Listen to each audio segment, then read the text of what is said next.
in the last part, we have covered total derivatives. Now we're gonna do something a little bit more abstract, but extremely useful in economics, and this is implicit function. Okay, let's start in tiny steps by explaining what is explicit function. Explicit function is the type of function you know. So, for example, if we have y equals f of x, for example, y equals 3x to the power of 4. This is explicit function. It's written explicitly. With no problems, we can find value of y for every value of x just by substituting. Look, what if instead of having a given formula for the function, we are just given an equation in this form: f y x equals to 0. Look, in such circumstance, we do not have y on one hand side, x on the other hand side, which already makes things more complicated. Well, things might be simple, like for example over here. We might have a situation that when we have y minus f of x is equal to 0, or in our example, this would be y, so we would have f y x equal to y minus 3x to the power 4 equals to 0. Look, in this case, well, it's still not problematic to just move everything on the other hand side of the equation, but what if this expression is very, very complicated? Look, in such circumstances, we cannot often just directly find the formula we could use, but we can be sure that this equation that you see over here may imply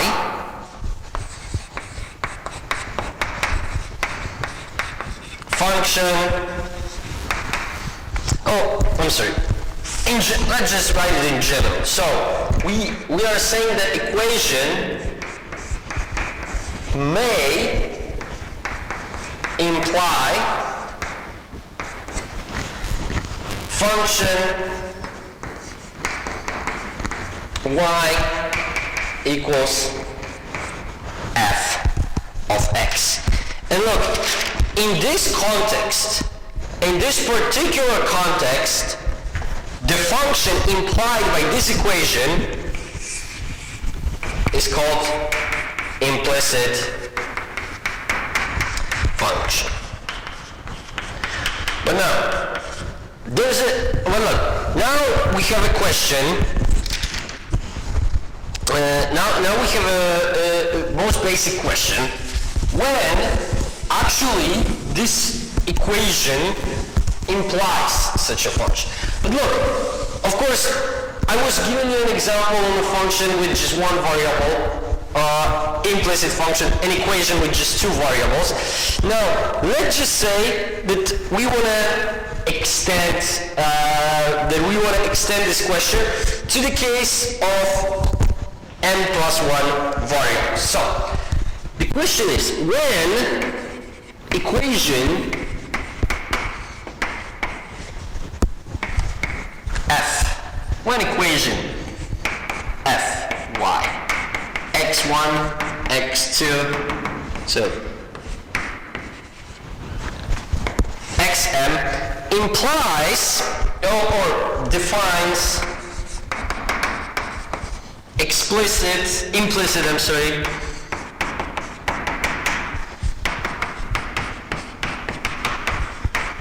function y equals f x1 x2 x. And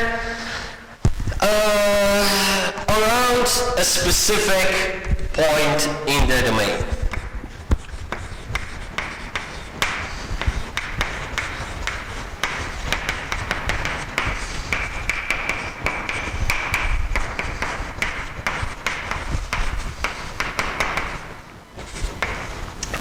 So what do we have over here?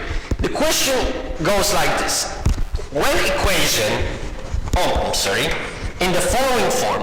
So f, capital F, we distinguish the two functions of y x1 until xm, defines implicit function y as a function of f of x1, x2 until xm. And we're only interested about this in a given specific point and around it in the domain of the function. Look, answer to this question is not simple, and it's given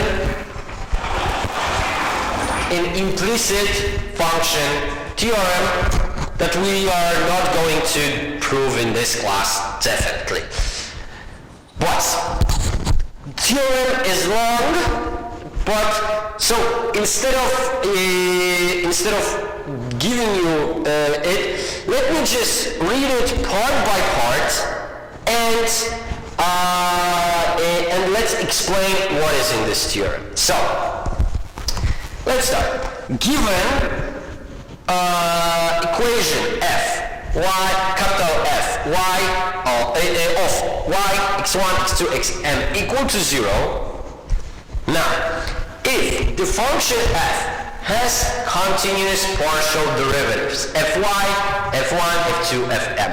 Look, this is the first condition in which we can actually expect that this equation will be defining implicit function. So this equation must have continuous partial derivatives. In the economic application, we simply assume it away, so not a problem. And at a point, look, now we are choosing a specific point, y0, y10, y20, yxm0. Look, again, in economic context, usually this is going to be some equilibrium or optimum value, which is a special case of equilibrium. But we are choosing a specific point of interest, and this point must be satisfying this equation. And the second condition here is that partial derivative fy must be non-zero. So it must be different than 0. Okay, so if those two conditions are met, there exists an n-dimensional neighborhood. Of course, n-dimensional because we have we have m different variables except of y. Of this point, we will call it n, in which y is implicitly defined function of the variables x1, x2 until xm in the form that we discussed, so y of x1, x2 until xm. Okay, so what else this theorem gives us is that this implicit function, of course, is satisfied at this point. So y0 is function of x1, x2, x1, 0, x2, 0 until xm 0. And also, it also satisfies the equation, I missed 0. So here, 4. For every n tuple, so every set from x1 to xm of our variables in the neighborhood n, and thereby giving y of f the status of an identity in that neighborhood. Okay, and look, what does it mean? That all in this neighborhood, so around this specific point, those two functions, but only in this neighborhood, are identical. So they are identities, they behave in exactly the same way, they produce the same values. So, by analyzing this function, we will be able to tell something about this equation, we will be able to tell something about this one. Okay, and finally, moreover, the implicit function f is continuous and has continuous partial derivatives. And those partial derivatives, f1, f2 until fm, are the things we are going to be interested with. Okay, and I know that this theorem is long, kind of complicated, but as you will see, using this theorem is very simple. Okay, so, but now, let's assume that the conditions of the theorem are fulfilled. And now, what should we do next? Look, we will be interested in finding derivatives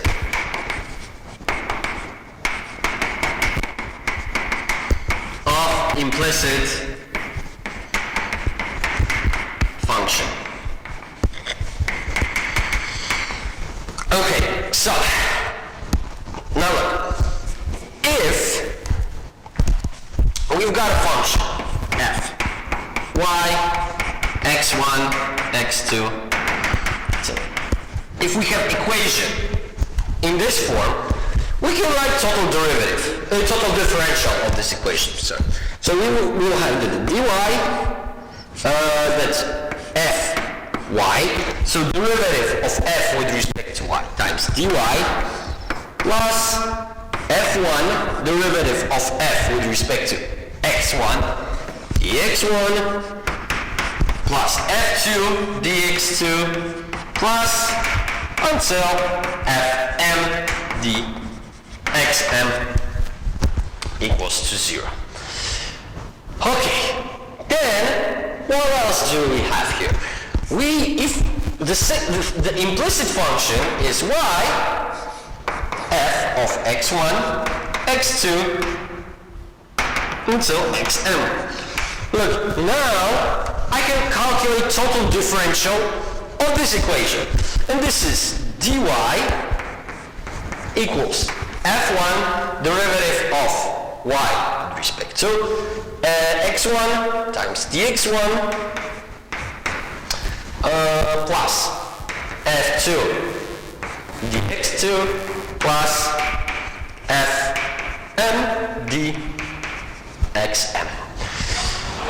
Okay, and maybe let's wait a second and look, what can we do in this circumstance is to take dy and we can simply substitute it over here.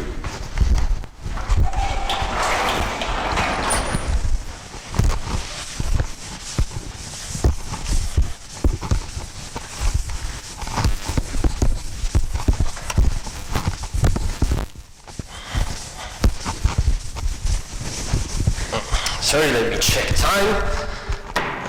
Okay. Okay, not bad.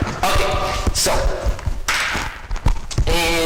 so what do we have? So now, if we substitute this equation over here, we've got that this is fy, f1 dx1 plus f2 dx2 plus fm dxm plus f1 dx1 plus f2 dx2 plus fm dxm equals to plus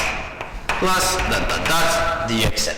Now look, let's collect all the items, all the expressions with dx1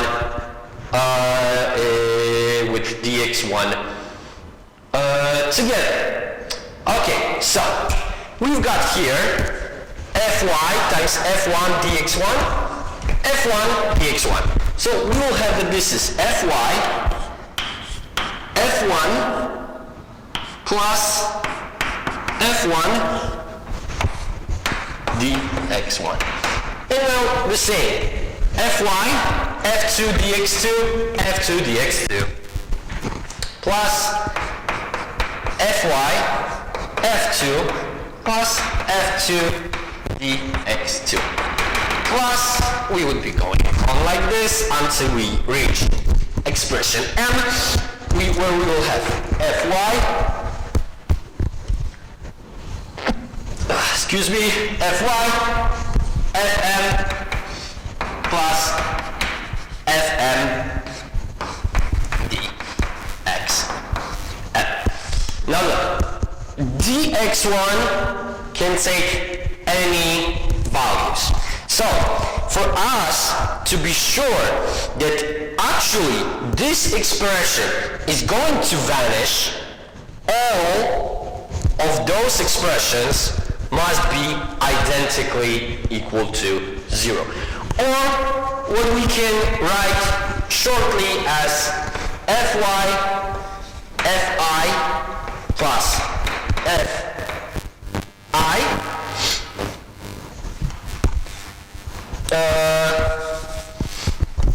must be equal to 0 for I equal to 1, 2, until m.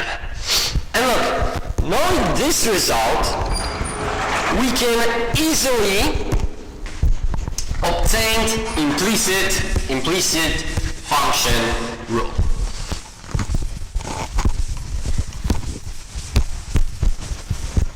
Now, implicit function rule can be drawn upon all these conditions. Because look,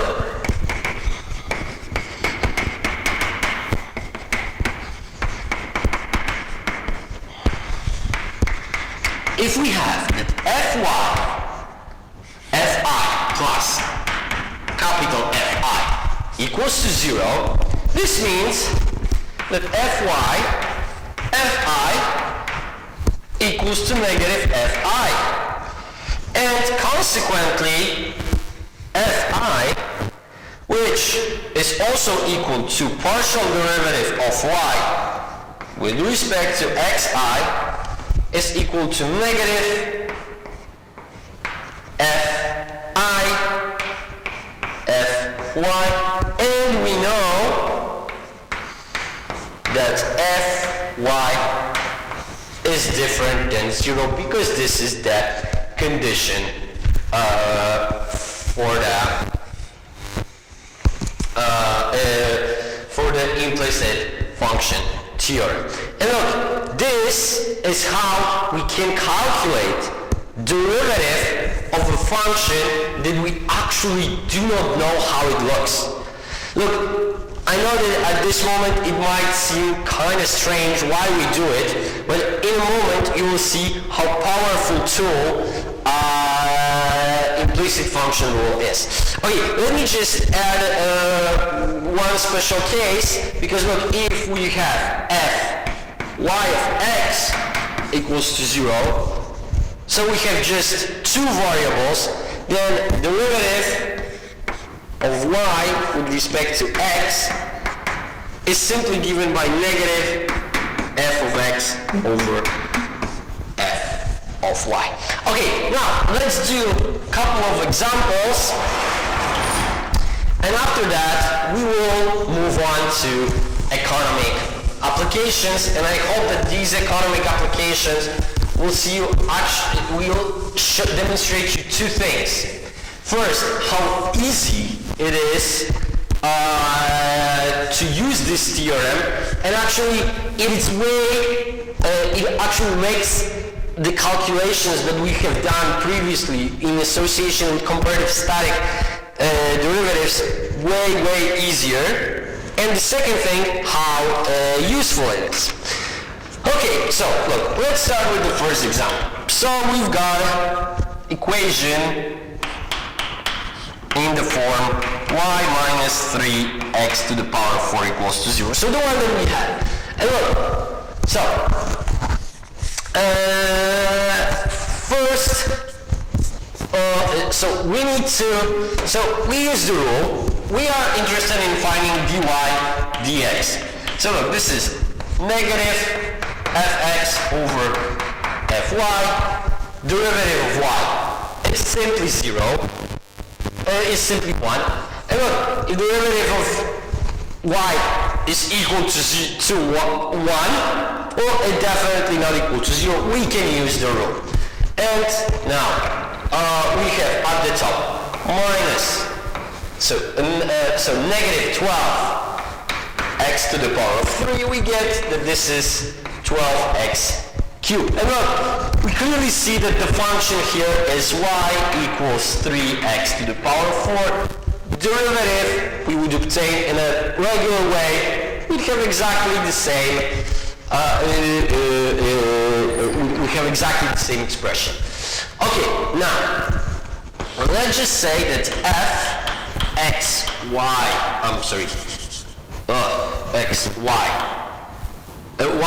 x, w, I think, in the example, yeah, is y to the power of 3, x squared plus w to the power of 3 plus y, x, w minus 3.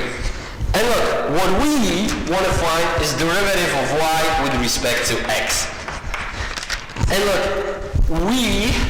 in order to do it, we would have, without any knowledge of implicit function rule, what we would have to do is to solve this equation for y and then calculate derivative, which, as you see in this case, is extremely, extremely difficult. But look, now using implicit function rule, we got, which gives us simply minus, we differentiate this with respect to x, we get 2y to the power of 3x, 0 plus yw, and downstairs, 3y squared x squared plus x w. Now, provided that the denominator is different than 0, we already found the derivative. And look, we didn't have to go through any trouble of solving this very, very complicated equation. Okay, in the next part, we are going to discuss economic application of implicit function rule. Thank you.